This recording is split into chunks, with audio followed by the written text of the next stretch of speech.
محمود سيد، مكتب انشاءات مصر للاستشارات الهندسيه وعمل الديكور. احنا في السوق بقى لنا حوالي 13 سنه في السوق. بنحاول على قد ما نقدر ان احنا نقدم حاجه للعميل، اهمهم الحاجات اللي هو بيكون متخوف منها عند المكاتب التانية او كفكره تشطيب عموما.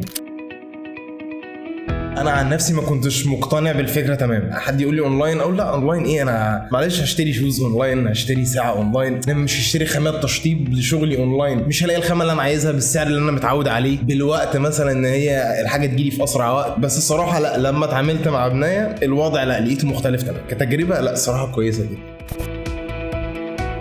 انا اول مره اتعاملت مع بنايه من حوالي سنتين او سنه و10 شهور.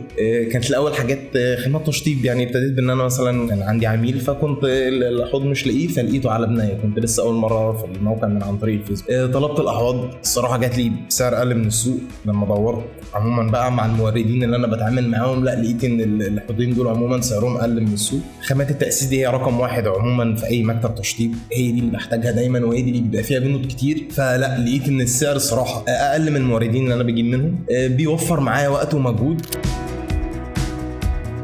ارشح بنايه طبعا. ليه؟ الاسباب كتير، اولهم توفير الوقت، تاني حاجه السعر. فلا يعني كموقع كويس، ونتمنى لكم تقدم والزياده ان شاء الله، وتبقوا من احسن لاحسن خلال الفتره الجايه دي.